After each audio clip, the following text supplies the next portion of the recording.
Warm welcome to you to this seminar or this conversation. The conversation will take place between Andrew Feinstein and John Jones. And the title of this conversation is How the West Profits from the War and Destruction. This event is in collaboration with IKFF, Trondheim, and Sosialistisk Forum. Thank you.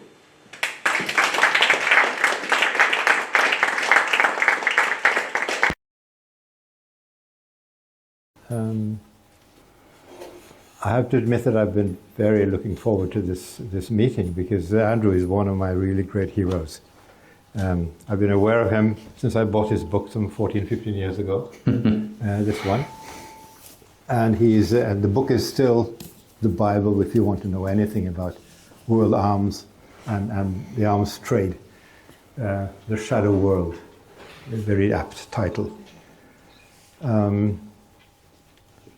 Andrew is not only famous for his knowledge on this topic. I mean, he's a South African, and when he walks into the room, it's history walks in. You know, he's been working for more than 10 years with Nelson Mandela, the ANC.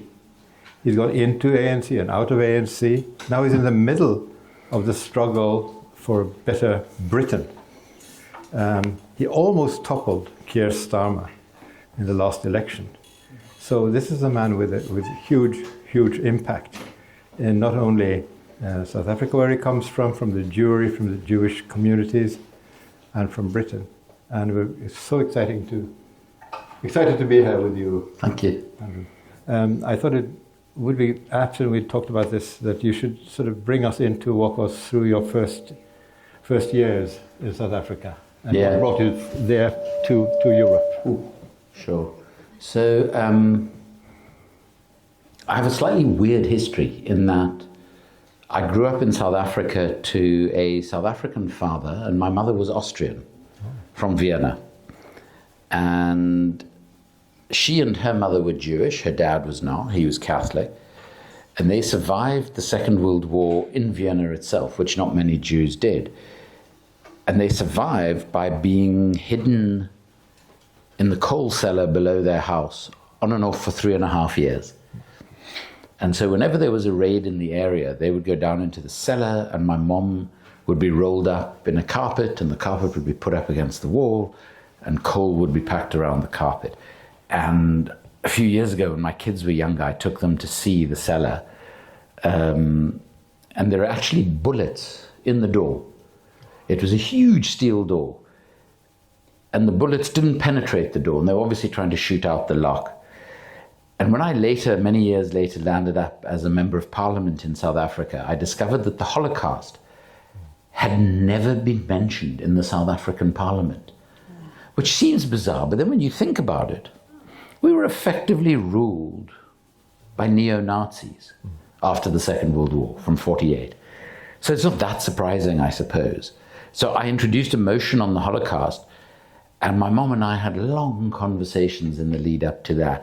And I remember her saying to me, I'm never sure what scared me most, the shooting at the door, or whether I would asphyxiate because of the coal dust. And she was sort of 8 or 9 when this first started happening. She lost dozens of her family, mainly in Theresienstadt and Auschwitz. And so the Holocaust was always a part of our consciousness and our lives growing up. But then after the war, my mom moved to London and met my dad, who ironically, his mother, who was an Orthodox Jew and very racist, had sent him away from Johannesburg because he'd got involved with a non-Jewish woman. And then he comes back with my mother, who at least was Jewish, but she was working class Jewish. And to my grandmother, I'm not sure which was worse, but she wasn't happy with either.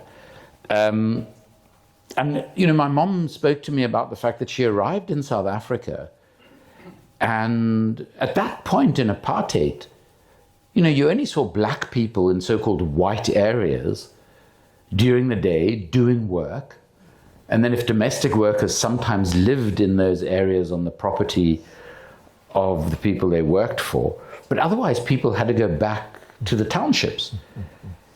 And she said, this was so weird to experience. And she sort of, after a while, described the experience of black South Africans as quite similar in some ways to the Jews of Europe in the lead up to the Second World War.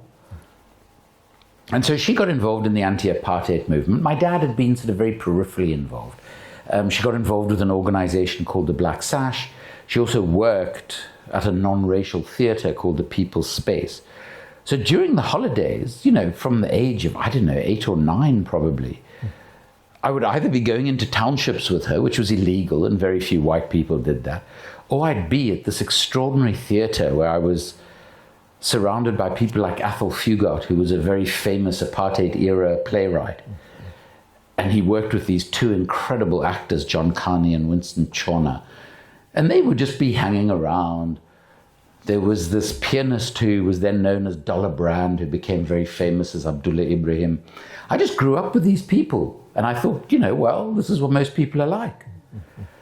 And so I didn't grow up a normal sort of white South African life in that sense. And I was very fortunate for it. In addition to which, by the time I was 12, so during my primary school, my father would constantly decide he couldn't live under apartheid anymore.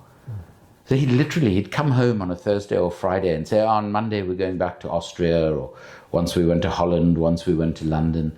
And my sister and I started calling this semigrating, because we always knew we'd come back after a few months. So we made these trips, and we loved it because we'd miss school for months or go to school for a few weeks in Vienna, where we would tell the kids about all the wild animals roaming around in Africa. We'd tell them these dreadful stories about the sort of lions and elephants. And I remember once a kid asked me whether there were also tigers in our backyard. Yeah. And I didn't know that there weren't tigers in Africa. So I said, yeah, of course. And the teacher sort of said, oh, no, they're not. And it was... but the reason I raised that is because I got to see other societies that were not as weirdly abnormal as South Africa under apartheid. And I think that was a huge advantage as a white South African. But did you stand as elections? Were you elected person to the parliament, or were you just a party person? Oh, so what happened then is, I got involved with ANC structures. I ran a welfare agency at the University of Cape Town, working a lot in townships, and there was a big crisis in the mid-80s in a squatter camp near Cape Town. And at that point, I started getting invited to what I later realized were ANC underground meetings. I was so naive that I didn't even realize it at the time. And so that was my first sort of involvement with the ANC. Then I had to leave the country in the mid-80s to avoid military service. And I spent time first at Berkeley and then at Cambridge in the UK, but had a lot of contact with the ANC in the UK. Then when I went back to South Africa, after the ANC had been unbanned, I worked as a facilitator in the constitutional negotiations and facilitated various other transitional processes. And then my wife is Bangladeshi. We met at Cambridge. I was in Bangladesh getting married in December of 1993. And I got a convoluted message from someone in South Africa who was involved in one of the transitional processes I was a facilitator of, saying to me, so you were always an ANC plant all along? And I said, what do you mean? And they said, well, you're on the ANC's election list for the provincial legislature in what was then known as the PWV, today Gauteng, Johannesburg, Pretoria, the Vaal Triangle. And in true ANC style, they'd sort of forgotten to tell me. And then after a year of serving in the provincial legislature, the president moved me to parliament because we lost a couple of people on the finance committee, and that was my background. And I landed up in parliament, but yes, on a party list. So we in South Africa have a pure proportional representation system. So you have a party list, and the percentage you get of the vote, the percentage of your list goes into parliament. But what that means, you're always dependent on the party. So later on, to cut a long story short, after chairing the committee that drafted all the post-apartheid financial management legislation, I was the senior ANC member of the Public Accounts Committee, the main financial oversight committee. And we get this report from the Auditor General about a $10 billion arms deal for weapons that we neither needed nor have basically used, in which we estimate conservatively about $500 million of bribes were paid to various ANC people, to various corporate executives, to military people, to officials, to politicians, and a lot of it went to the ANC itself. And basically Thabo Mbeki, who I'd known since I'd been in London, I mean, his people basically said to me, you've got a choice. You can stop this investigation and have a glittering political career for as long as you want. This is the president that followed Mandela. This is Mandela's successor. He said, or you can carry on with this ridiculous investigation, and this is the date on which we'll remove you from Parliament. So I collected all the information about the deal. I knew more about it than Mbeki, who'd been responsible for the deal. And the night before they were going to remove me from Parliament, I decided to resign, and I left. And I left South Africa initially for 2 years to the UK to write my first book, which was a book called After the Party, which is all about my experience in the ANC, this arms deal, which was regarded largely as the sort of the moment at which the ANC lost its moral compass post-Mandela. And 24 years later, I'm still living in London. Yeah, fantastic. So you turned, is it okay? Is it on? Shall I push this one? Er det bedre sånn? Hører dere nå? Yeah. So when did you become a citizen of Britain? The question was, when did I become a citizen of Britain? It's a very easy one to answer. Never. And you can still I'm not. You can still stand for elections. So if you come from a Commonwealth country, you can vote in all elections and stand for election. But I don't have British citizenship, and I have no intention of getting British citizenship. As a colonial subject, I have no interest in British citizenship, and I certainly have no interest in either making an oath of allegiance on the Bible or to the king. And neither of them particularly appeal to me. So I'm still exclusively a South African citizen. And then you stood for elections. You confronted Starmer, and what was it? So his constituency is Holborn and St Pancras. Most of you will know the area as Camden Town in central London, which is where I live and have lived ever since I've been there. And we used to have a wonderful Labour MP, but just over 10 years ago, Keir Starmer came from being head of the Crown Prosecution Service, where he'd been reactionary as anything. He never once prosecuted an agent of the British state. So soldiers who had murdered innocent civilians in Iraq, not in conflict, but at markets and things like that because they were drunk and having fun. And he went for Julian Assange as well. And of course, he was very responsible for the fact that Julian Assange was in jail for as long as he was, which I can talk about a bit more if people are interested. This is a man who has always shown his instincts to be remarkably undemocratic and authoritarian. And so people in the community, we were looking for a candidate to stand against him, to point out what he's really like. And after a while, people said to me, no, but you should stand. And I said, oh, for goodness sake, I was 60 years old then, a year ago. I've served in Parliament under Mandela. I don't want to go into this bloody Parliament. And they said, no, but you should stand against him anyway, because one of the things about Starmer is he really weaponized anti-Semitism against the left in the Labour Party to bring down Jeremy Corbyn, who is an old friend of mine. Jeremy, about a third of his constituency that he's served for 44 years is Jewish. Most in the Jewish community have always loved Jeremy. And you had Starmer and other MPs calling this lifelong anti-racist an anti-Semite. And I found it really offensive.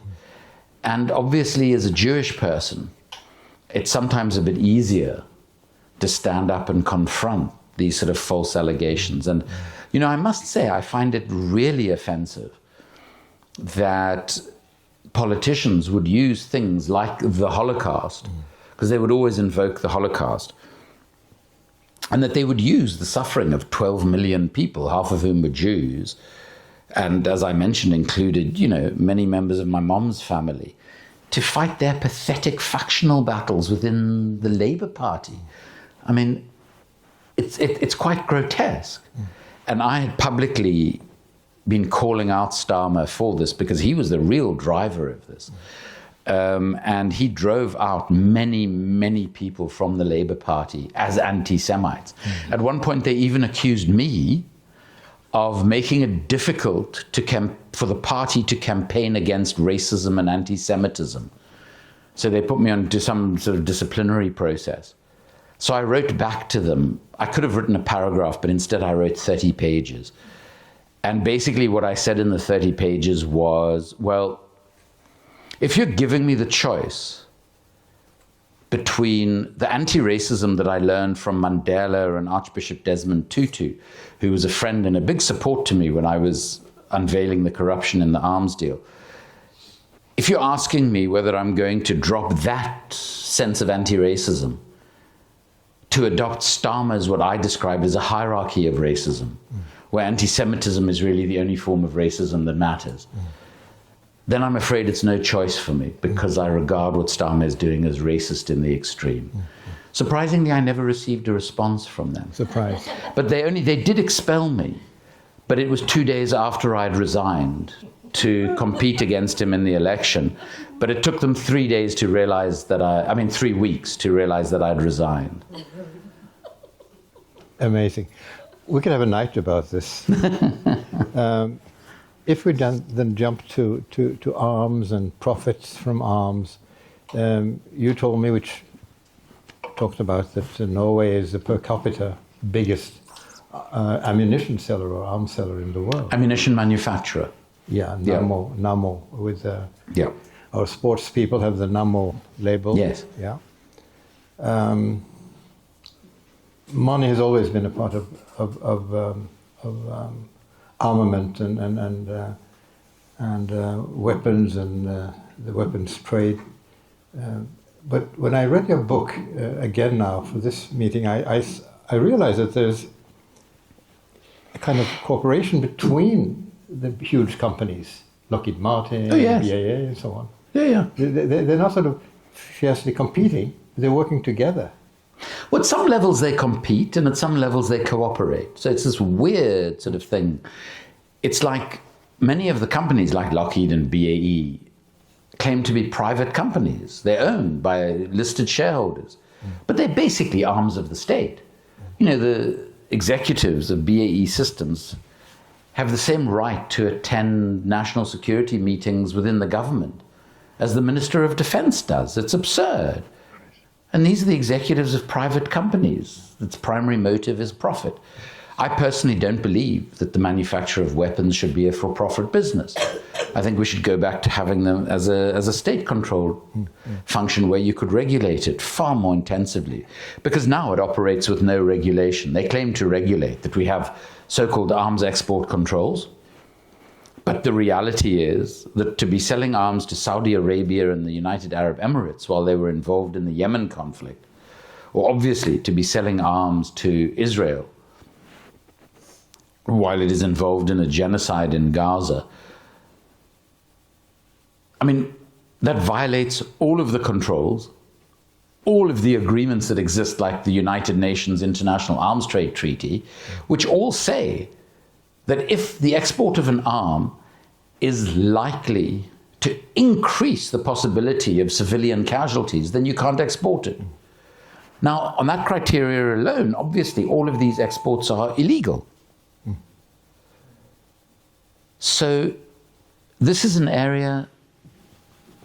Do I need this one? No, I have a very loud voice, as my children have told me for decades. So this is effectively, this is an industry that operates in its own legal universe with total impunity. I've documented literally thousands of cases of illegal corruption in this trade. Maybe 3 cases have ever gone to court. I'm aware of one conviction out of these thousands and thousands of cases. And the guy, the arms dealer who I actually interviewed in Jordan, he was fined an amount of money. And when I asked him about it, he said, it wasn't even, I mean, it was less than pocket change given the amount of profit I made on the deal. He said, the only inconvenience was the silly court process and having to pay all this money to lawyers. And he said, and by the way, it was an immoral conviction. And I thought, yeah, you're exactly the right person to talk about morality. I mean, exporting weapons to most of the world. But the key thing to understand about the trade is that, first of all, it accounts for 40% of all corruption in all global trade, which is an extreme amount of money. And so it's sort of built into the economics of the trade. So, you know, you can find the identical weapon will be sold by the same company to two different countries. And the amount that it's sold for will be totally different because of the amount of bribes that are agreed. And then they just build the bribes into the invoicing and into the transactions. And what's really important to understand is that a lot of those bribes obviously go to the key decision makers in the buying country, but a lot of them also come back to the selling country. So, you know, the example that I always use, because it's the most corrupt transaction in economic history, is an arms deal that Britain did with Saudi Arabia worth 43 billion pounds, in which 6 billion pounds of bribes were paid. But they didn't all go to the Saudi royal family. 12 million pounds, for instance, was paid to Mark Thatcher, the son of the Prime Minister who signed the deal, Margaret Thatcher. Why? Because her son was a complete wastrel who never earned a penny in his life. And his mother didn't want to continue having to pay for him. He was in his 30s then already. Yeah. So she arranged, before she signed off on the deal, she arranged that he would be paid 12 million pounds as well. And then, more important than that, they organized that huge amounts of those bribes come back to the Conservative Party in Britain, illegally. And so this is in most of the countries of the West, because in our countries, in Western Europe and the UK, this is all illegal. In the United States, it's legal. It's what I describe as a system of legalized bribery, where you can find every representative in Congress. You can see publicly what money they've received from which companies, and you can see which committees they've served on to ensure that those companies get massive billion-dollar contracts from the Pentagon or whatever. So you can actually see the money flowing. And it's extraordinary, but it happens in Britain in the same way. To give you an example, so Keir Starmer, one of his biggest backers during the recent election, was a fund called Quadrature Capital. They gave him £4.5 million, which in the UK is a lot of money for a political campaign. An asset manager invested in two businesses, defense, obviously, and fossil fuels. So now during his campaign, Starmer had said, we'll cut defense spending and we'll have a huge green economic plan to do away with the use of fossil fuels. Within 3 weeks of entering government, because the only good thing about Keir Starmer is that you don't have to guess when he's lying. Because every time his lips move, you know he's lying. Everything. You know, he lies about his own family all the time. He described his father as a worker in a machine tool factory. Turns out he owned the factory. You know, it's extraordinary. The guy just thinks, you know, he doesn't understand social media. So he'll say something like, he'll say Israel has the right to starve people in Gaza and to stop any water, food, healthcare going in. And then the next day when he realizes that wasn't a very smart thing to say, he just denies he ever said it. So everybody's got the footage all over social media. And he says, I never said that. And it's the most extraordinary thing. You know, it's a sort of he's a slightly more sophisticated, less orange version of Donald Trump. He looks better and he sounds a bit better in that sort of pompous English voice of his. But he lies as instinctively as Trump does. So within 3 weeks of him arriving in office, he abandons the Green New Plan because he says the country can't afford it. and he announces a 3.4 billion annual increase in the defense budget. That will, from next year, go up to 15.4 billion pounds a year, every year, in increased spending for defense. So, Quadrature Capital, his biggest financial backer, see their asset value increase exponentially for an investment of £4.5 million. And this is a process of what we in the anti-corruption world call state capture, which existed in South Africa under a president of ours called Jacob Zuma, who basically gave two mates of his all the big government contracts, even though they had no intention of fulfilling any of them. And they just siphoned off the money into laundromats around the world, which we then investigated. And the laundromats are still operating, even though they've been publicly exposed. But, countries like Britain, the United States, are as much captured states. So Starmer, these guys give him £4.5 million, and then they make billions in additional asset value as a consequence of the policies that he had obviously promised them he was going to follow. So you are going after this mafia. You mean our politicians? Your politicians, yeah. But I was all going straight to the traders of arms, and we see what they can do. They're never afraid. For my personal safety, no, not at all. I'm very lucky. First of all, just as a person, I'm a complete coward physically. And there's sort of notorious incidents through my life when I've run away from any sort of fearful situation. But at a sort of an emotional or visceral or an intellectual level, I see no point in living in fear of people. So while I was, when I was exposing this corruption in South Africa, it was a horrible time. I'd walk into Parliament, and some of my colleagues in the ANC, as I walked to my seat, would shout, "Traitor, traitor, traitor." And that went on for 3 months before the date that they were going to remove me. And these are people I'd known since my late teens. And, Mbeki was making all sorts of threats against me, and then I was placed under protective surveillance because one of our intelligence agencies said that someone had put out a contract on my life.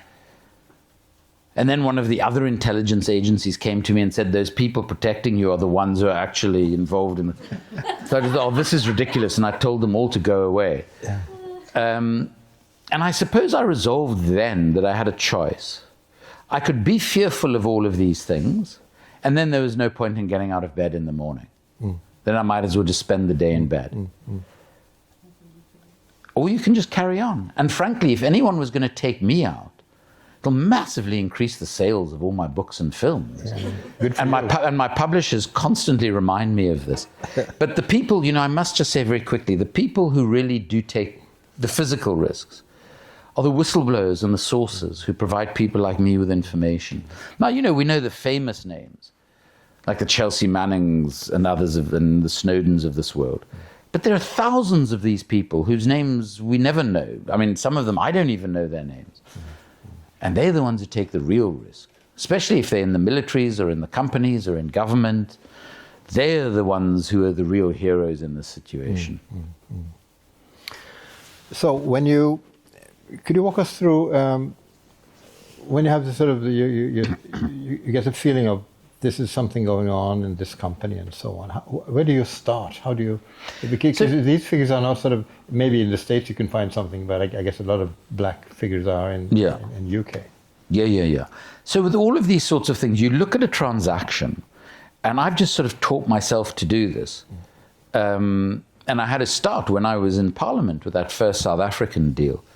You just look at figures, and you look at the actual prices of various of the things that are being bought or sold, and you just identify red flags. So the obvious red flags are things like if it's a no-bid contract. So it's just given to somebody or to a company, and there's no competitive process. That would be an obvious red flag. And then when you see pricing for a particular weapons system that has been sold elsewhere for far less by the same company, you immediately think, okay, well, here's an indication of the sort of bribes that have been paid. And then the key to this because so much of the corruption happens through intermediaries or middlemen. You know, we know them as sort of arms dealers or arms agents or brokers, depending on the role that they play. And these are the guys who, you know, in the films are always these dodgy, sort of shady guys. These are just very successful business people. And their main role is to manage the financial flows of all of this money so it can't be traced. And then we've had to, so, you know, we'd start by identifying the red flags, and then we start investigating the most obvious of those red flags. And what it then becomes is a sort of what we describe as a deep dive financial investigation. So, and this is how I got to do this work. When I published my first book, I really didn't understand all of this. I knew about the corruption in the South African deal from the documents that I'd seen in the South African government. And then I had to do a bit of sort of basic investigative work to figure it out further. And I worked with the prosecutors in that case to figure it out. So I learned certain basic skills doing that. Then when I came to the UK, people read my first book, which shocked me. The publisher said to me two things when the book was launched. First thing he says to me is, so do you think it's true that a sniper is going to try and shoot you at the launch tonight? So I was sort of saying that, well, I hope not, and maybe I should stand behind him for the launch or something. And he said, no, it'll be quite a good thing if they try. It'll be very good for sales. And initially they only published, I think, 1,200 copies of the book. And it became a huge bestseller in South Africa. It sold a lot of copies in South Africa, and then started, you know, I had a publisher, Verso, in the UK and America, who published it. I started getting calls from the FBI, from Homeland Security, but also from prosecutors who'd been trying to investigate these same companies for decades, and from sources and whistleblowers in companies and in governments and in militaries. And they provide me with a lot of information, so that you feed into an investigation and you look at who the intermediaries are and then who they're connected to, and that's the easiest way of trying to trace how the corruption is working. And then you've got to start looking at the financial jurisdictions. And what we've done over the years, because I obviously don't do this alone, I have an extraordinary team there's 6 of us in London who do this work, recruited from all over the world. And I mean, they're much better at this than me. I'm sort of the dumb one in the team. I'm the one who gets sent to write the book so that it's readable. And they're incredible at, you know, we know which intermediary uses which offshore jurisdictions. And we have networks, and I do a lot of what I do is I travel around setting up these networks in all the sort of dodgy financial jurisdictions of the world. And we'll then go to those sources and say to them, can you look for these sorts of accounts? And we'll work with them. And it's like a process of excavation. And you sort of dig it, and it takes years. And you sort of dig it out. And then what we do is we put it into films, into books, and then we try and encourage prosecutors to actually take up some of these cases. Who are we? My team. And who is your team? So the team there are 5 others. So a guy called Paul Holden, who's a youngish South African, the best investigative researcher I've worked with anywhere in the world, and I've worked with hundreds around the world. A young woman from Germany who I met when she was 19 in Freiburg. She came to a screening I was doing.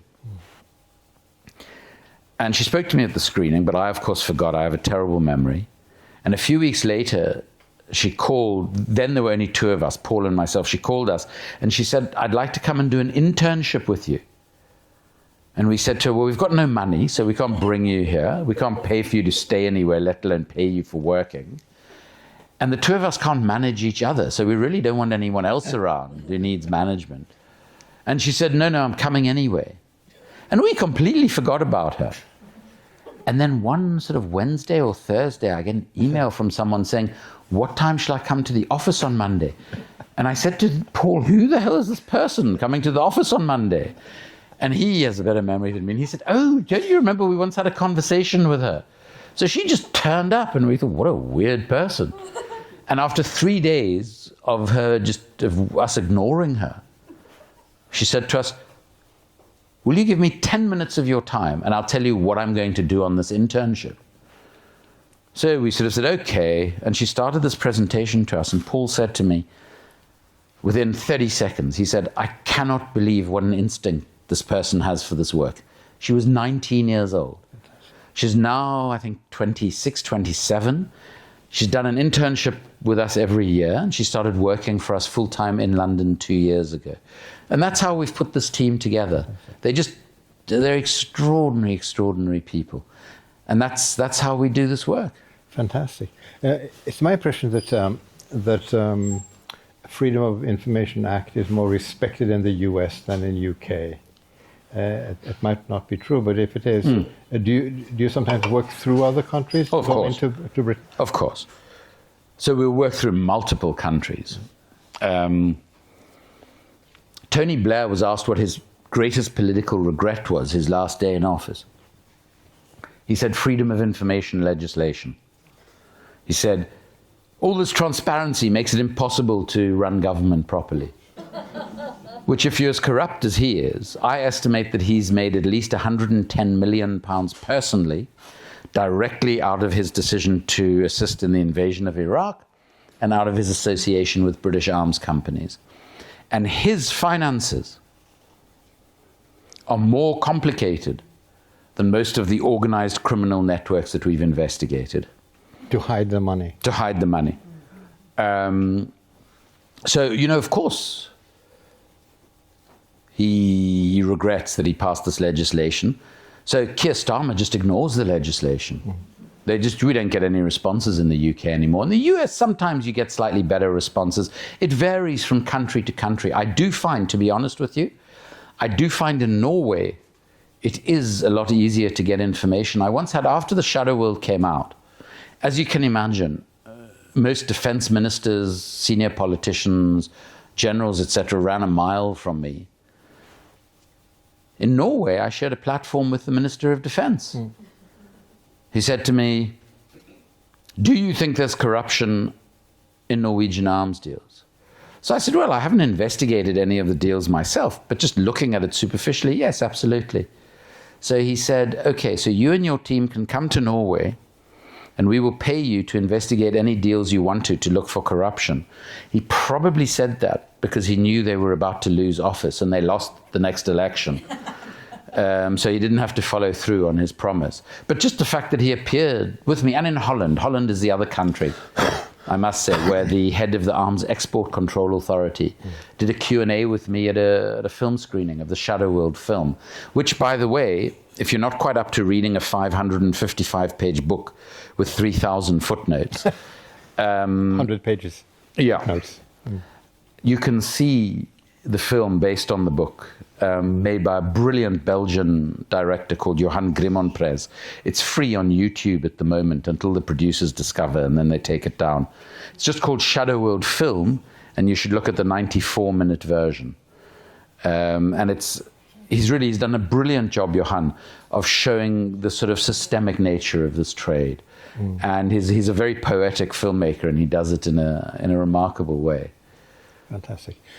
So we have scratched a little of these 555 pages. I guess some of you down here would like to pose some questions or have some questions for Andrew. Yeah. Could you come up and have the mic? Or it will come to you. Yeah. I could come here to her. That's a very important question. I just wanted to know, what's the name of the film? Shadow World. So if you look on YouTube for Shadow World Film. Yeah, and the question is, what kind of impact does your work have on the BBC, British media? We should know that. I'm a journalist myself, so I should have done some research, but if you can tell us what it has done to the media. It's a very good question. When I first started doing this work, because the thing about it is, not many people do this sort of work on the arms trade. So the book on the global arms trade before the Shadow World, which the first edition came out in 2011, end of 2011. The previous book on the global arms trade was published in 1979.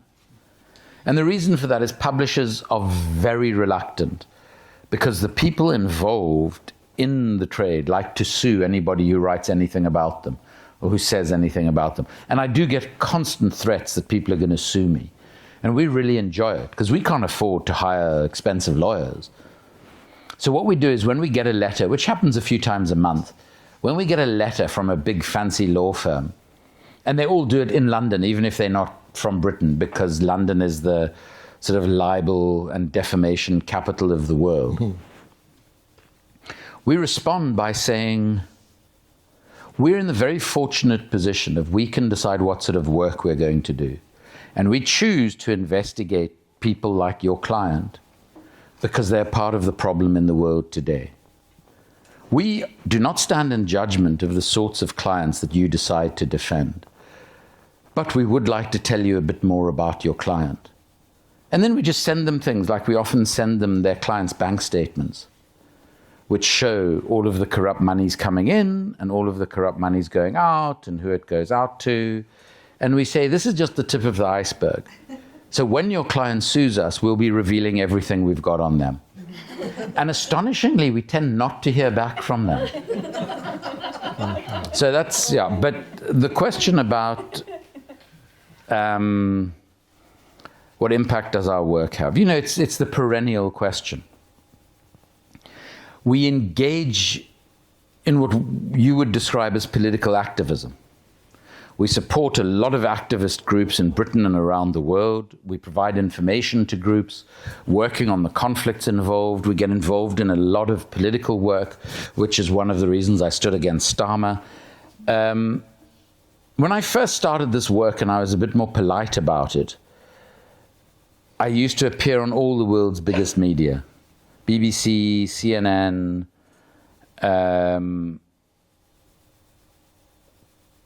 and then there came a point about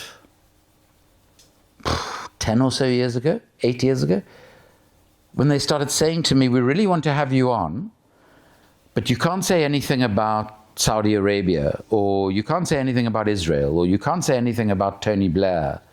And the moment they said to me, you can't, is the point at which I said to them, well, then I have no interest in appearing on your program. But they recently, I was telling some of the organizers on the way over here, when South Africa took its case to the international, to the ICJ against Israel, which I was very proud of as a South African, some poor young producer at the BBC must have thought, okay, we need someone who knows something about South Africa to talk about this. And just to make sure they don't say anything critical of Israel, we'll make sure it's a Jewish person. Because unfortunately, a lot of people seem to think all Jews are supportive of Israel, which I find deeply racist, but that's a whole other story. And so I got booked for an entire day of BBC news programs to be interviewed. And I thought, oh my goodness, have they decided, you know, that they're admitting this is a genocide and I can now talk about it? So the first one I went on to, which was sort of late morning on the World Service International News, the interviewer says to me, so the chief rabbi of South Africa has described South Africa's submission to the ICJ as a blood libel and an anti-Semitic screed. As a Jewish South African, could you tell us why you agree with him? And I'm like sat there, and you know, as Neil, who is a Jewish South African, will understand, you know, the Jewish community is like any community, very incredibly diverse in our political opinions and everything else. So I said to her live on air, I said, you might not be aware, but a number of Nelson Mandela's co-defendants in his treason trial were Jews. But so too was the prosecutor, who on behalf of the apartheid state was seeking the death penalty against them. We tend to have a diversity of opinions in the Jewish community in South Africa, like everywhere in the world. And my opinion on the chief rabbi is that he doesn't have the moral authority to say anything about anything, because the rabbinate in South Africa only criticized the system of apartheid in our own country in 1985, very quietly, for the first time. So I really have no interest in what the chief rabbi thinks about this matter, and that all he's trying to do is defend Israel, because South Africa is a state that has overcome a racist oligarchy, that has overcome apartheid, and it's therefore incredibly symbolic that it's South Africa taking the case to the ICJ, and that's why Israel is trying to now get all of the rabbis it can all over the world to defend the case. So, she asked me this ridiculous question, and that's how I answered. And then she just looked at me with her mouth open. And she obviously didn't expect me to say what I said. So I sat there thinking, do I kick her under the table to remind her she's got to ask me another question, or what happens now? And I did one more interview where they asked me a very bland question, and that was it. All the rest were cancelled for that day. So the mainstream media in the United Kingdom, like in most of the world, and Mats was talking last night about how this is happening in Norway and everywhere. They're not telling us what's happening in Gaza. We've got to go to other media sources, and the best way is just to look at what people in Gaza are actually filming themselves as to what is going on there. And that's why I think the traditional media is being so undermined and is just being decimated at the moment. Yeah. There was a meeting at the World Economic Forum precisely a year ago, with John Kerry, the American presidential candidate, and the Norwegian Børge Brende, who heads the WEF. And they agreed that Freedom of Information Act is a problem. And they agreed also we have to do something with it. Ta noen grep, som Børge Brende sa. So they are doing something with it. What can they do? Well, they can just ignore it, or they can strike it off the statute books. Because the reality is we have a political class in the world. Let's talk about the Western world, it's easier. We have a political class who are taking us for fools. In Britain today, just to give one example, we have more billionaires than at any time in the country's history. We also have more families needing to use food banks to feed themselves than at any time since the end of the Second World War. Now, it's obviously insane that those two things can coexist. This is the sixth richest country in the world. At the same time, use myself as an example. I live in central London, which is ridiculously expensive. I have seen my energy bills double, triple, quadruple. Most people living in central London now pay the same for energy, for heating, electricity, as we pay for rent. And that's because all of the regulation on the energy companies has been removed. So the French energy company EDF, which in France can only increase its prices by 4% a year, in the United Kingdom, they're my energy provider, increased their prices by 79% last year. So you feel in a country like Britain today that literally people are just stealing your money from your pocket, various corporations. And the people knocking you over the head so you don't try and stop them is the government. You feel you're being taken for a ride. We also have the situation where our governments are on the wrong side of history. Over 75% of people in Britain are opposed to the genocide being committed in Israel and Britain's role in arming and providing political and diplomatic support to it. As I'm sitting here, the Israeli president is about to visit my MP in 10 Downing Street tomorrow. This is a man who should be arrested and spend the rest of his life rotting in a jail cell in The Hague. This is a man who signed his signature on the bombs and missiles that have been used to slaughter innocent Palestinians. And he's being welcomed with open arms at 10 Downing Street. Now, how do you sustain a system like this? It's unsustainable. So you've got to do two things. You've got to control the narrative. And given that the same people who are your financial backers own most of the big media companies, that's very easy to do. More difficult because of social media, but that's a whole nother story that we can get into. Second thing is, you've got to become less democratic and more authoritarian. So in the United Kingdom, we have a direct action group called Palestine Action, which has been prescribed by Keir Starmer's government. And bear in mind, Keir Starmer used to be a human rights lawyer. Not a very good one, but he was a human rights lawyer. Palestine Action has now been prescribed as a terrorist organization. So alongside Al-Qaeda, ISIS and some extremist, far right-wing murderous groups. To support Palestine action is now a terrorist offense and you can go to jail for 14 years. And we have seen thousands and thousands of people arrested in Britain over the past weeks because they have publicly voiced their support for Palestine action. Average age of those people is about 78 to 80. That's the situation we're in, because our governments are trying to close down excuse me, the space for political activity, for political protest, for political thought. So, freedom of information works against all of that. So you simply ignore it. One of my colleagues has been working on a particular case where she's been related to Gaza, where she submitted the first FOI on it about 3 weeks after the 7th of October. So she's made, I don't know, probably 17 or 18 submissions now. She still hasn't got an answer. All she's been told is why she can't get an answer, rather than an answer. So we're in a world where a tiny little oligarchy is running things that the rest of us, the vast majority of us, the many of us, if we fully understood, would never agree to, because they're using our money to do all of this. They're destroying the planet. They're active participants in a genocide. They're closing down our political spaces so they can maintain power, and they're robbing us blind. So you can't do that in a democracy, in a functioning democracy. It just won't work. We have a list of people. First, this one. Sorry, I'll try and make my answers shorter. Yeah, no. Go on. Okay, I think it will be quite a long question, but anyway. I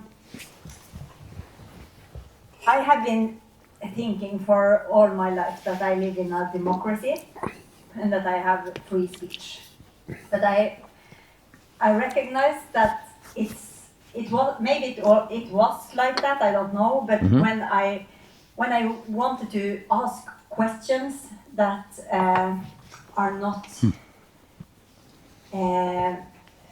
these days political correct, then I very soon realized that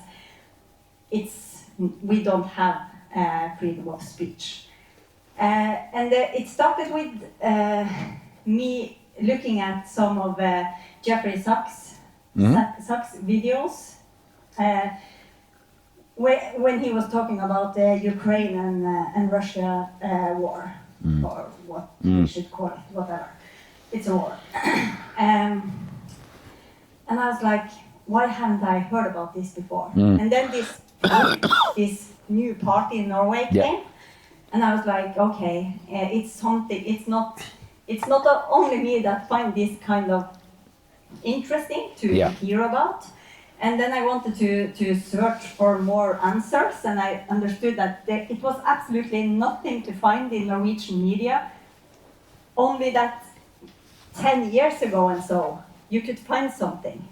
That the politicians that you have today were talking about, we should not engage Ukraine in the NATO group because it's going to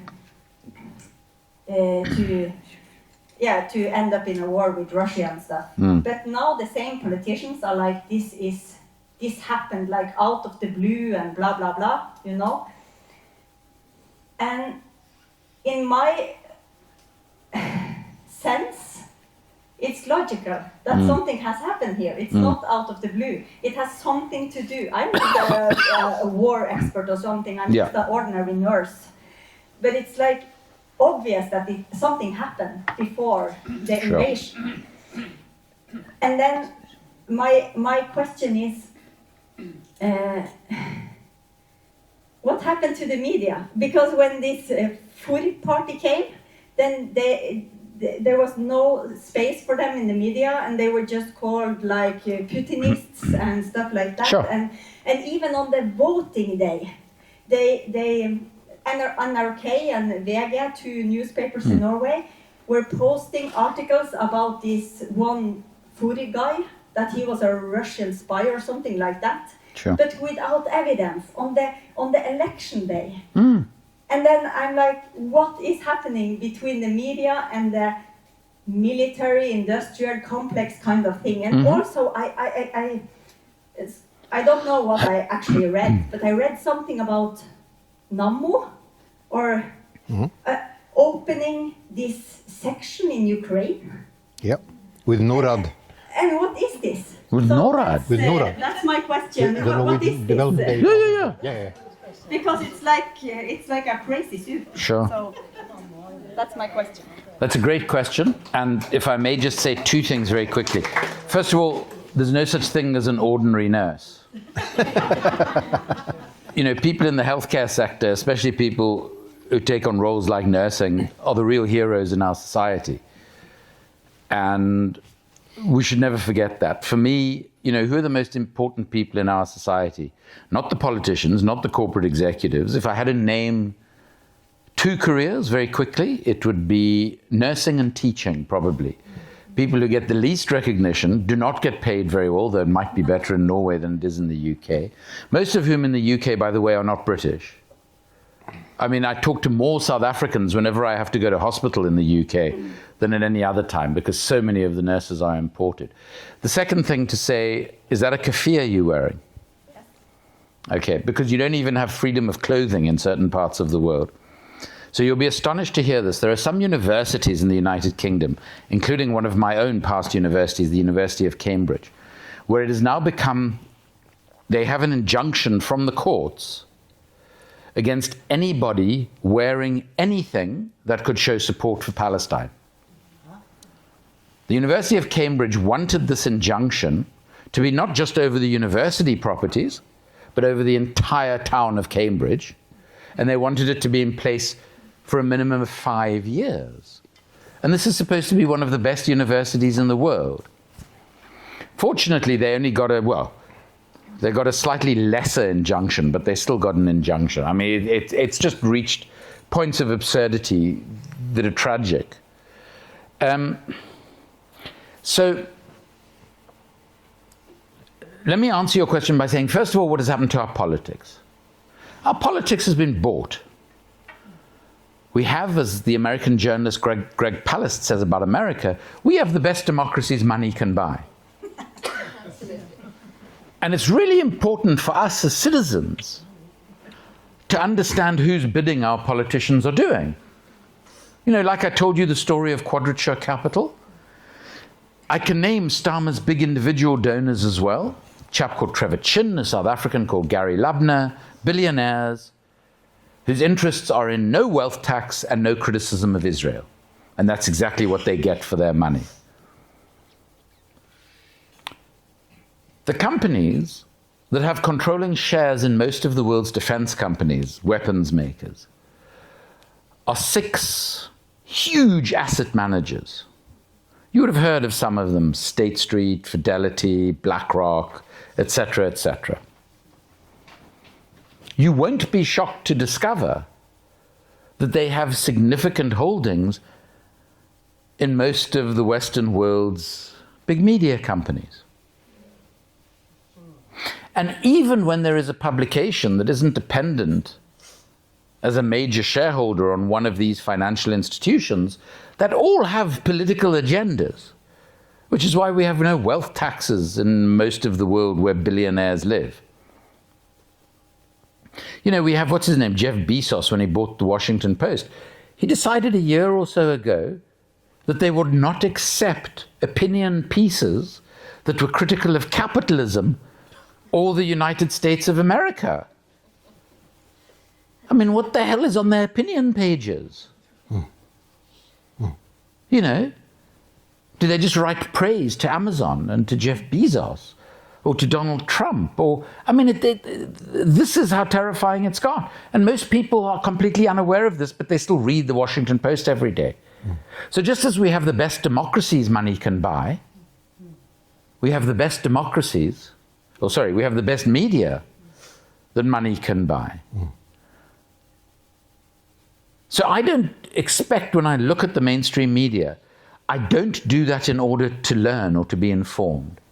I do it in order to say what misinformation they are spreading. And I have personally identified sources of information on different things around the world that I regard as reliable and verifiable. I'm very fortunate that both my kids did degrees in history. So if we ever have a conversation with them about anything, it can be about football, or it can be about Gaza, or it can be about Keir Starmer, and I say anything, they say to me, well, where's your evidence? What are your sources for that? And this is what every human being on the planet needs to be able to do, to look at the veracity of the information we're being given. Because politics has now become the theater of mendacity, the theater of lies. To be a successful politician today, you have to be able to lie extremely well. That's what you've got to be able to do. And to be able to lie extremely well, because I also have a number of degrees in clinical psychology, you've got to be at best a sociopath. And not so good, a psychopath. And we have our degrees. You look at Trump, you look at Netanyahu, you look at Mohammed bin Salman in Saudi Arabia. Here we're talking psychopaths. Keir Starmer is sort of on the cusp between socio and psychopath, trying to make up his mind. But this is simply the reality, because you have to withdraw from being conscious of the effect that your actions have on other people. Because otherwise Keir Starmer could not sleep at night. Because like you and me, he would wake up every morning and see the faces, sometimes the words, sometimes the songs of children who during that last night had been killed with weapons that he had sold to Israel. And no normal human being will go to bed that night thinking, okay, well, that's fine. I'm making money out of it. It's good for Britain, creating jobs. And of course, why should I criticize Israel? So the media is lost. The media is finished. But so too is our political system. We've got to rethink politics entirely. I personally, and we can't go into this in great detail, I think that the notion of liberal representative democracy is now outdated, where we're lucky enough to live in what I call partial democracies. Why do we need people representing us when we have the technology we have? Why can't we just be involved in making decisions for a purely professional civil service that serves all of the people? I'm not sure, I know what intermediaries do in arms deals. They steal money. And they steal money for the main players in those arms deals.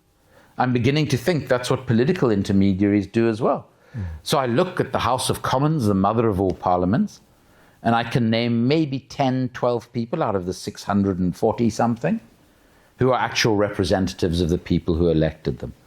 The rest of them are there for themselves and for their donors. So, on Russia and Ukraine very quickly, because we probably have slightly different views on it, which is no problem.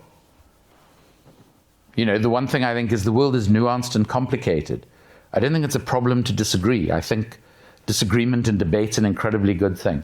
I happen to think that the Russian invasion of Ukraine was illegal. I also happen to think that one of the reasons, well, it happened for a number of reasons. For domestic Russian political reasons, because Putin was losing popularity. And he thought in 10 days to 2 weeks they would have the disputed territories.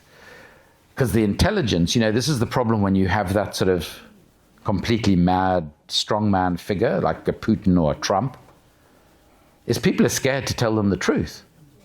So the generals had been telling had been telling Putin, they might have been telling Trump too, had been telling Putin that the Russian military was extraordinary and that it would be very easy to just defeat the Ukrainians and take back the contested territories. Whereas in fact the Russian military is a joke. Its equipment is dreadful, its training is virtually non-existent, and the Ukrainians have done well in resisting in the way that they have. Where we would probably agree is I believe there were provocations.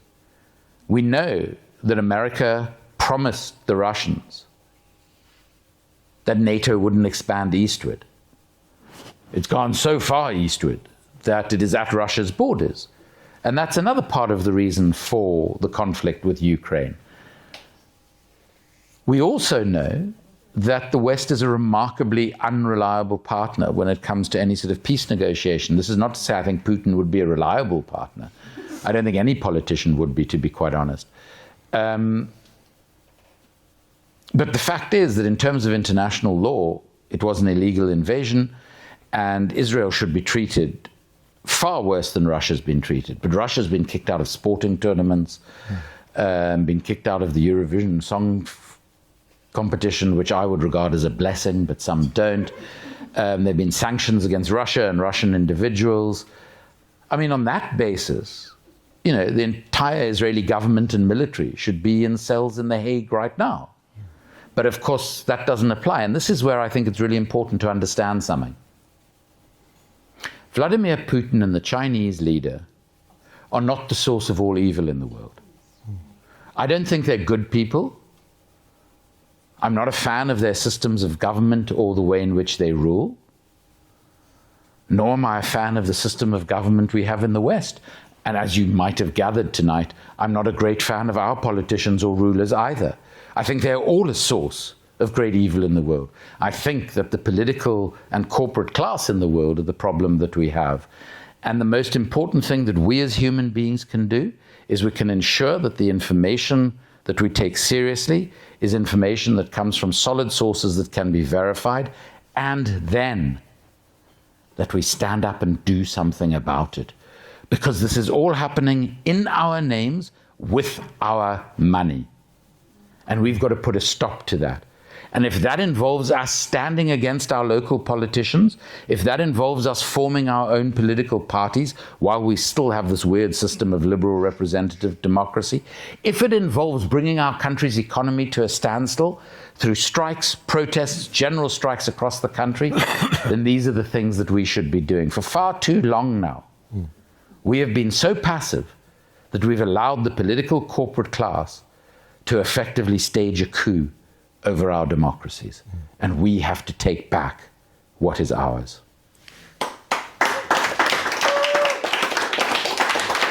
We have at least one question. I think we're closing soon, but at least one question.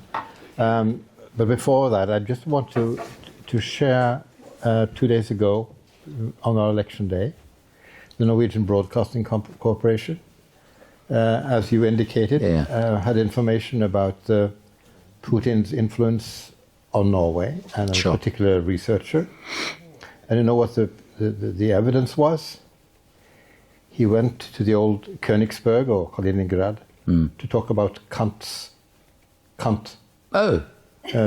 Peace teaching. Yeah. That's the proof of that was sent out to the Norwegian public. Well, look, I should warn you that during the election campaign, in which I was only allowed to spend £17,000, where Keir Starmer could spend as much money as he wanted, and did. He never came to the constituency because he would have been humiliated. So his entire campaign was targeted social media advertising. And we, because it wasn't just me, it was an entire campaign by a community, cut his vote by 50%. He's the first person ever to enter Downing Street, not having increased his own personal vote, and in fact seen it halved. And I was standing next to him when the result was announced, and I thought he was going to beat me up. He was so angry when he saw it. It was horrific.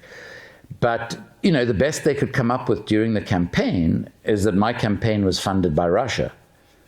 To which my response was, the least you could have done, because they paid a lot of money for this extraordinary intelligence, the least you could have done is read the introduction to my book, which explains why I can't even travel to Russia for my research, because I mentioned in an article I wrote years and years ago the amount of money that Vladimir Putin had made personally from his share of various arms deals that Russia had done. And so I was warned that I should never travel to Russia.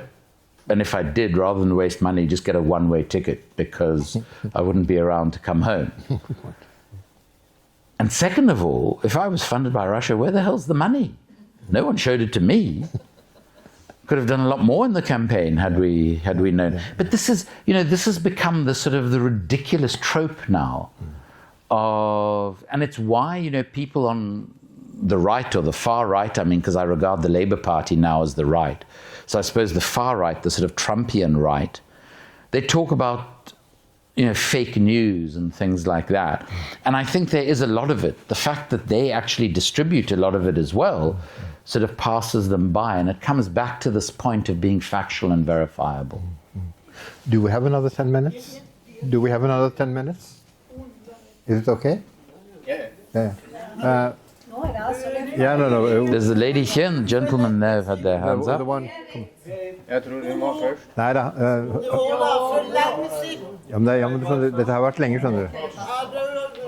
Okay, excuse me. Why don't we take 3 or so questions at a time? Yeah, And I'll let's do just that. make a note of them, Good. if you don't mind me using my phone. I came here because I was interested in why Western profits on war and destruction, and I hope to get more cases about this. Not all the political opinions about the politicians and systems and so on, but more cases. So On weapons. I want to listen a little bit to know. Okay. Two more questions. Okay. Yes. Thank you, Andrew. My question is related to Israel. Israel now is both an exporter and importer of weapons, and they become an important hub, especially for special type of civilians equipment. Do they play a role in this shadow world of corruption, of bribery, of money laundering? If you have any information, would you want to share with us? I'm the guy next to you. Okay. Then we have the third one over there. Okay, thank you. So a question closer to home. We spoke briefly before the interview about the Norwegian government pension fund. And despite a lot of the attention that it's got recently, it's still investing in a lot of corrupt and dodgy defense firms. So do you have any advice for activists or journalists here in Norway looking into the pension fund's activities and trying to get more divestment? Great questions. Okay. Fine. So I'm going to have to answer these fairly briefly, but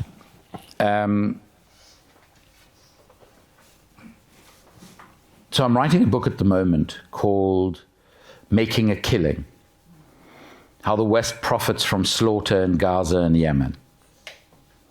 And I can't give you the exact figure yet because we're still in the process of doing the calculations, but I can give you a good estimate. In the case of both Gaza, since the 7th of October, very conservative estimate is that the various arms and associated companies, because I now regard, for instance, the big tech companies as defense companies. So Google, Amazon, obviously Palantir, play a huge role in conflicts today. We estimate that they've all made in excess of $110 billion since the 7th of October 2023.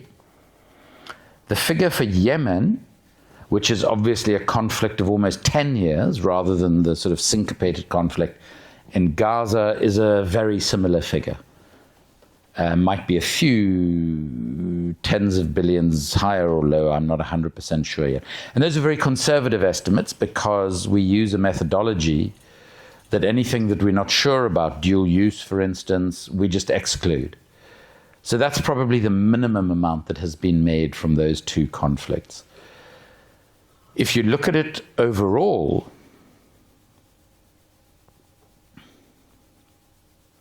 we're talking about an industry that every year, in a normal year, so a year in which there aren't conflicts like we have at the moment, is responsible for the deaths of in excess of 500,000 people a year who are shot by weaponry.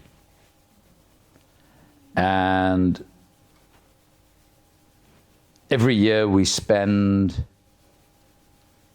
$2.4 trillion on weapons and defense. This is the industry that keeps many of our economies going and keeps our political process going. Now, Henry Ford, the car maker, who was an anti-Semite, I'm not slurring him, he was quite proud of that fact. So not someone I particularly liked. He was also a racist. Clearly knew how to make cars, and he started the production process known as Fordism. He said a very interesting thing towards the end of his life. He said, "Show me who makes a profit from war, and I'll show you how to stop the war."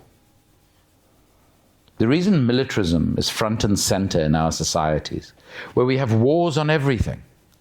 We have wars on drugs, we have wars on obesity, we have wars on absolutely everything. That conditions us to accept this as normal. And it's how the politicians and the executives ensure that there is constant money slushing around our political process and slushing into their back pockets. So why is it the armaments industry? Because one crucial fact, everything that happens in these deals is hidden behind a curtain of national security imposed secrecy. And that's why nobody writes about this stuff. That's why there wasn't a book for 30 odd years before mine came out. And that's why we have got to target the militarism that is so destroying not just the obvious hundreds of thousands of innocent lives, but is also destroying our own societies, corroding them from the core. So that's really our challenge. In terms of Israel, Israel has been a captured state for as long as I've studied it. Only one of its prime ministers that I'm aware of has ever gone to jail. Every one of them, every single one of them has been under investigation for corruption. And they all do what Netanyahu's done. They just remove powers from the judiciary until they can't be caught. One of the reasons this is an endless war for Netanyahu is if the war ever ends, he loses power because everyone in Israel hates him. And the second is that he spends the rest of his life in jail, even if the West never allows him to be prosecuted at The Hague. He is facing so many corruption charges in Israel, and once he's out of power, he can't stop the judges going for him. I mean, I'm aware of 13 arms deals just between Germany and Israel that he's made money from. 13. Just between his country and one other country. So imagine what the total figure is. What is Israel's role in the global trade? It's absolutely central to it. It acts as both a laboratory for Western weapons. The research and development that Israeli companies put in to all of the big Western weapons makers is ridiculous by comparison to any other country. Brilliant book by Anthony Lowenstein called The Palestine Laboratory. But the second thing that it does, and that's also for illegal weapons, for white phosphorus, for cluster munitions, etc., etc.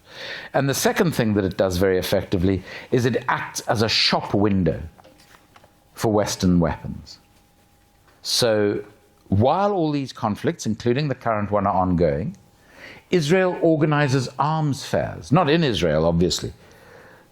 You travel to a destination, usually one of the Emirates, and they then take you secretly to another destination where they've set up this fair.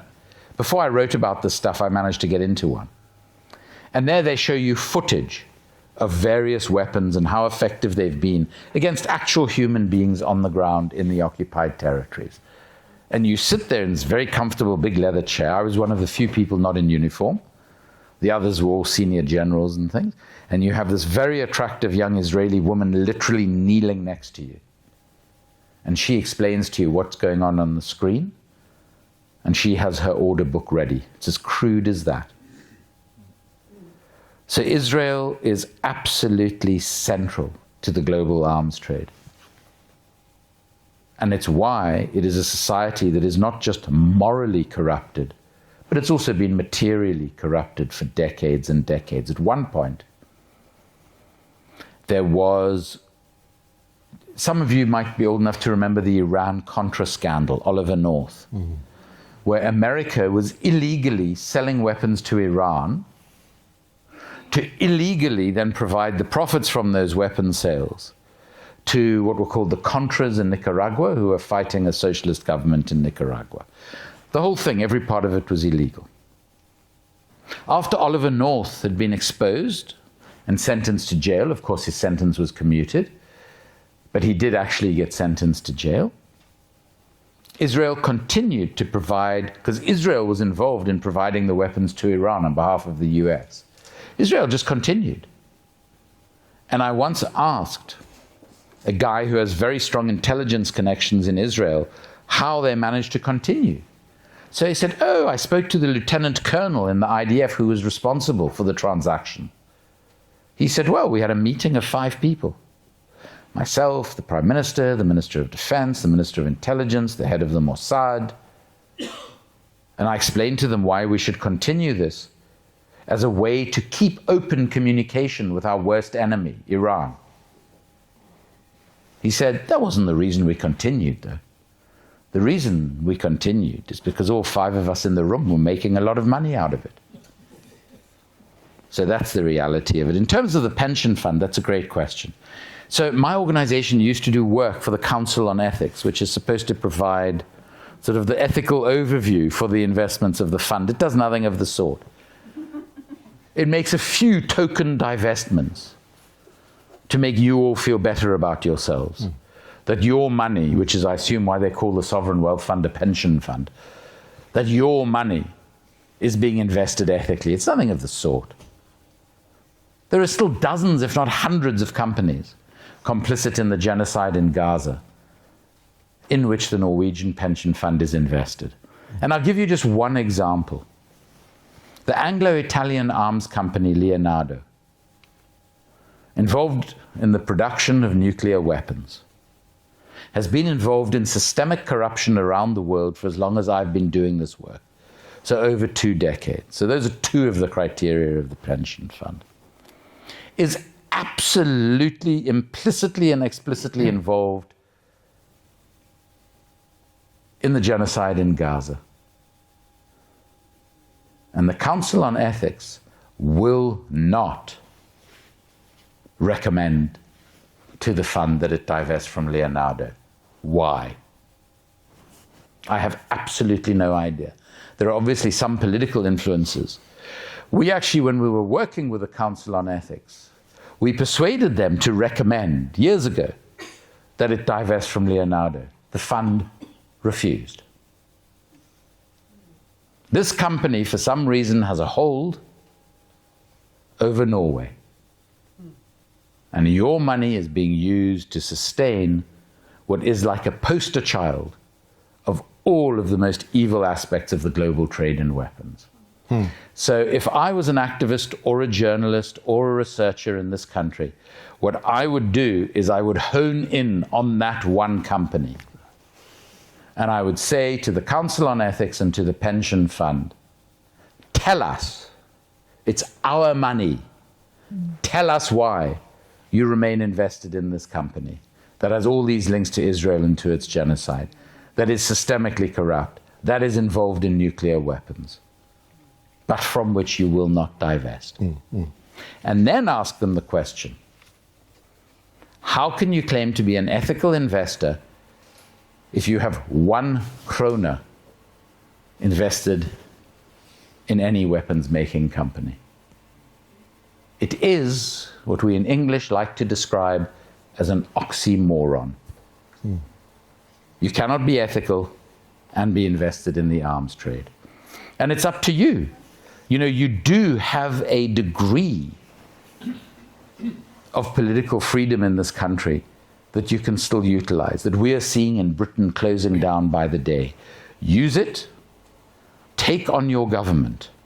Because as Nelson Mandela told us when we were MPs in South Africa, If you, the MPs, think you are more important than the people you represent, then you're of no value to those people, you're of no value to this parliament, and you're of no value to this country.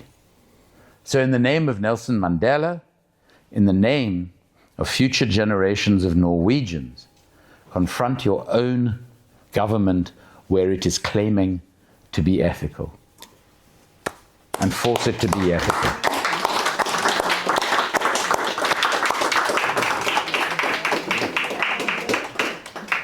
Are we at the end of our session now? Do we have time, or have we gone over the time? 5 minutes. 5 minutes left.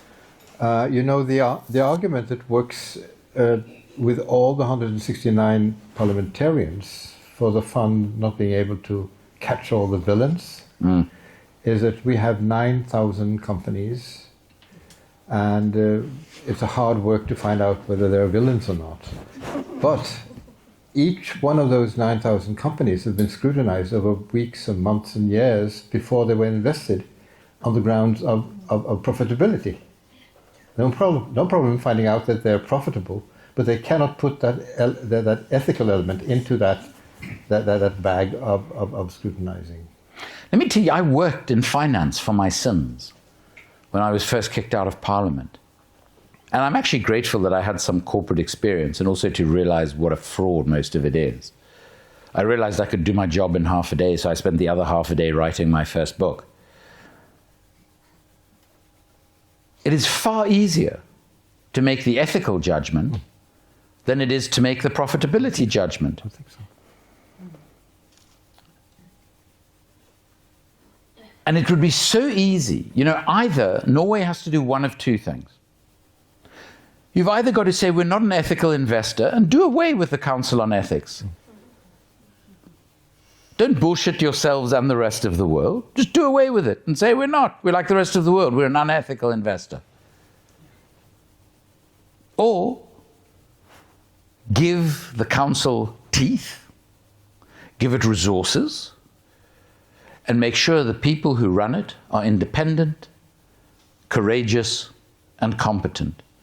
Because the people who were like that when I first started doing work with the council left after the Leonardo decision, because they were so appalled by the fact that the fund turned around to them and said no, for reasons that they won't give. What does this company have on Norway and Norwegian politicians?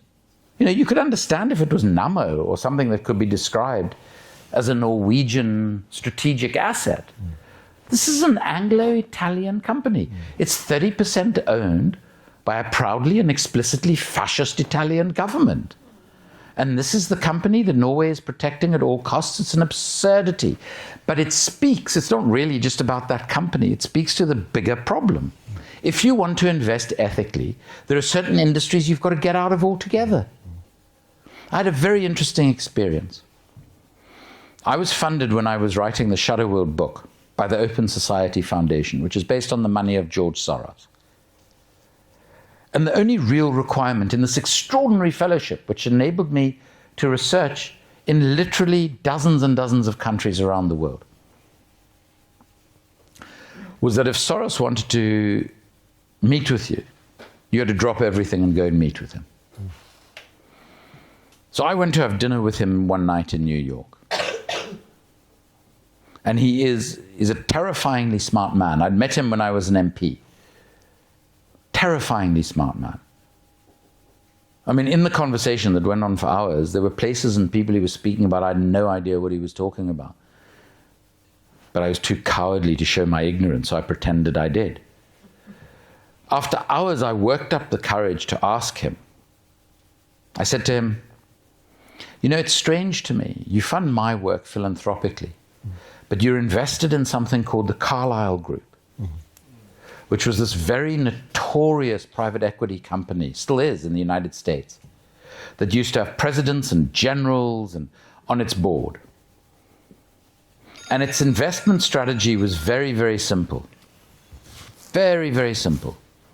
It would find out from all of these incredibly highly placed people where the next conflict was going to be and which defense companies were going to benefit most from them, and then it would throw huge amounts of investment into those companies. So I asked him, this is hypocritical and contradictory, though I said it really politely. And he said to me, I'm no longer invested in the Carlyle Group. And he knew exactly what I was thinking. He said to me, but it has nothing to do with your work. And he could probably see me deflate as he said that. He said it's simply that when they diversified out of defense, because they exclusively invested in defense, he said, I knew their business model would no longer be so successful. It only worked in the defense sector because it's such a captured, corrupt sector. And he was exactly right. You cannot be invested in the arms trade and claim to have one iota of ethics. Now, I understand. Norway has a big arms industry. We spoke about Nammo right at the beginning. And unfortunately, I'm not a pacifist, because I think in the world today, we still do need to have a small arms industry, but it needs to be, a highly regulated and a highly controlled industry. Because there are a whole lot of malfeasant actors in the world. Most of them are supposed to be our allies, but that's another story, as we've discussed earlier. So I'm not saying that Norway shouldn't have an arms industry. I mean, in an ideal world, of course it shouldn't. But we don't live in an ideal world at the moment.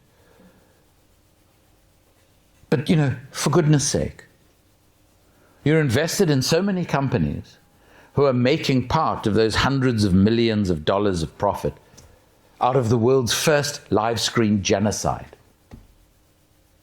And yes, you're getting rid of some of them from your portfolio, but keeping others. That just makes your hypocrisy and the lack of ethics in what you're doing more pronounced and more explicit. Probably makes you feel better.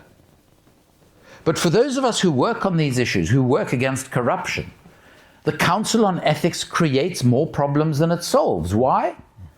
Because a company like Leonardo, every time we try and call it out for corruption, complicity with Israel, involvement with nuclear weapons, they say, oh, but the Norwegian Council on Ethics thinks we're great. And they can use that around the world to promote themselves. So in fact, not only are you not an ethical investor, you are providing cover for some of the world's worst companies. So get your acts together as Norway, not on my behalf, but on your own behalf, and tell them to sort themselves out. In the interests of the people of Norway, but in the interests of the people of the world as much. I'm sorry, if I can just say one last thing. Sometimes when we talk about this trade, people get very depressed. Because we talk about power and about how power works. And, there are at least two of us in this room, there might be more, who played very small roles, although, and I can't speak for you, Neil, but I know in my case, both my mother and my mother-in-law think that Nelson Mandela's role in liberating South Africa by comparison to mine was tiny and marginal, because that's what Jewish and Bangladeshi mothers and mothers-in-law do.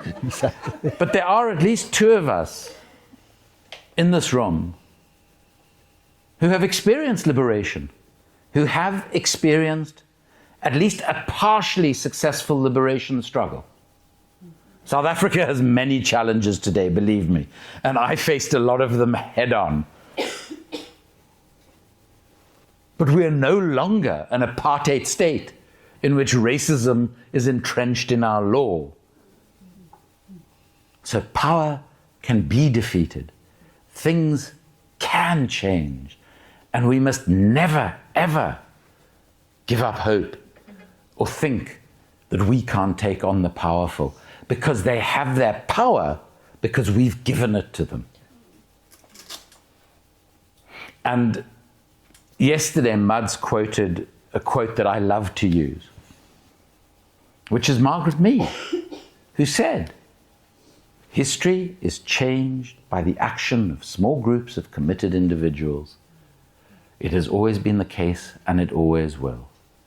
And as Zoran Mandani quoted, and as Nelson Mandela said when he was asked how he kept hope while he was imprisoned for 27 years, he said, because it's only impossible until it's done. And that's what we have to remind ourselves of every day, especially now when our world is such a mess. We need to decide what we are going to do about it, because we're the only ones who are going to change the situation. Thank you, Andrew. Thank you.